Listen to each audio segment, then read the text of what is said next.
ನಮಸ್ಕಾರ, ನೀವು ನೋಡ್ತಿದ್ದೀರಾ ಸ್ಪೀಡ್ ನ್ಯೂಸ್ ಕನ್ನಡ. ನಾನು ಪ್ರಿಯಾ ಸೋಮೇಶ್.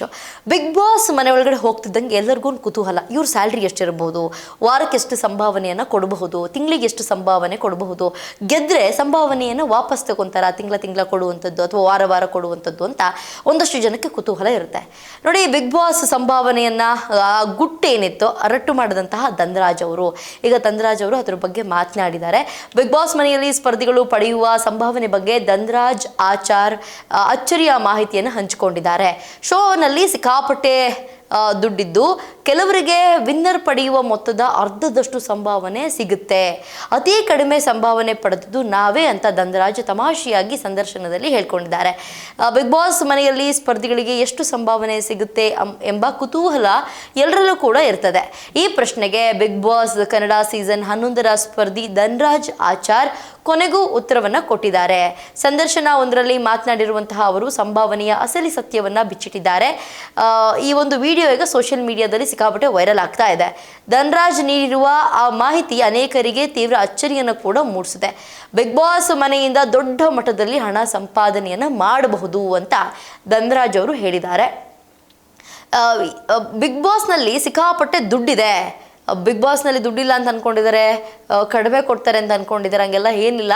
ಬಿಗ್ ಬಾಸ್ನಲ್ಲಿ ಸಿಕ್ಕಾಪಟ್ಟೆ ದುಡ್ಡಿದೆ ಅಂತ ಹೇಳ್ಬಿಟ್ಟು ರಿವೀಲ್ ಮಾಡಿದ್ದಾರೆ.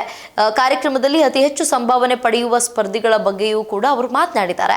ಬಿಗ್ ಬಾಸ್ ಗೆಲ್ಲುವ ವಿನ್ನರ್ ಪಡೆಯುವ ಪ್ರಶಸ್ತಿ ಮೊತ್ತದ ಅರ್ಧದಷ್ಟು ಹಣವನ್ನು ಕೇವಲ ಪ್ರಮುಖ ಸ್ಪರ್ಧಿಗಳು ಸಂಭಾವನೆಯಾಗಿಯೇ ಪಡ್ಕೊಳ್ತಾರೆ ಅನ್ನುವಂತಹ ವಿಷಯ ಏನಿದೆ ಅದು ರಿವೀಲ್ ಆಗಿದೆ.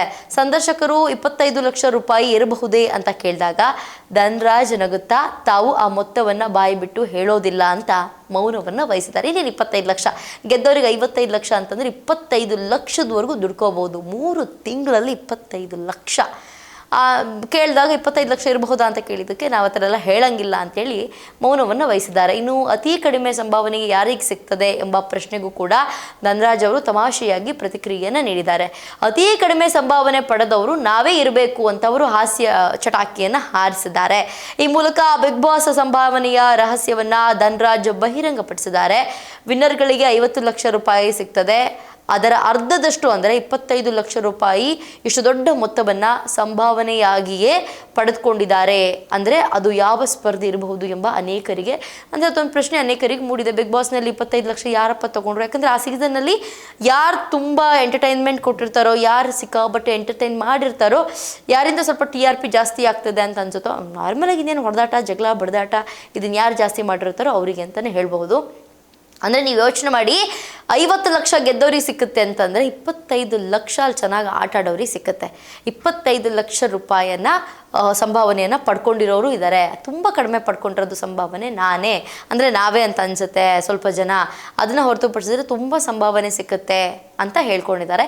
ಬಟ್ ಯಾರಿಗೆಷ್ಟು, ಇವ್ರಿಗೆ ಇಷ್ಟು ಬಂದಿದೆ, ಅವ್ರಿಗೆ ಅಷ್ಟು ಬಂದಿದೆ ಅಂತ ಹೇಳಿಲ್ಲ. ಅದು ಅರ್ಧದಷ್ಟು ಅಂದರೆ 25 ಲಕ್ಷ ಅಂತೂ ಕನ್ಫರ್ಮ್.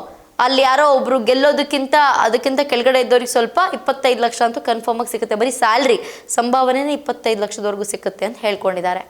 ಬಿಗ್ ಬಾಸ್ ನೆಕ್ಸ್ಟ್ ಇನ್ನೇನು ಶುರುವಾಗ ಹಂತದಲ್ಲಿದೆ ನೆಕ್ಸ್ಟ್ ಸೀಸನು. ಈ ಸೀಸನಲ್ಲಿ ಹೆಂಗಿದ್ರು ಜನಸಾಮಾನ್ಯರು ಕೂಡ ಆಡಿಷನ್ ಕೊಡಿ, ಆ ಜನಸಾಮಾನ್ಯರನ್ನು ಬಿಗ್ ಬಾಸ್ ಒಳಗಡೆ ತಗೊಳ್ತೀವಿ ಅಂತ ಹೇಳಿದ್ದಾರೆ. ನೋಡಬೇಕು ಈ ಸಲ ಬಿಗ್ ಬಾಸ್ ಮನೆ ಒಳಗಡೆ ಯಾರೆಲ್ಲ ಹೋಗ್ತಾರೆ ಅಂತ. ಇದಾಗುತ್ತೆ ಇವತ್ತಿನ ವಿಶೇಷ. ನೋಡ್ತಾ ಇರಿ ಸ್ಪೀಡ್ ನ್ಯೂಸ್ ಕನ್ನಡ, ಸುದ್ದಿ ನಿಮ್ಮದು, ವೇಗ ನಮ್ಮದು.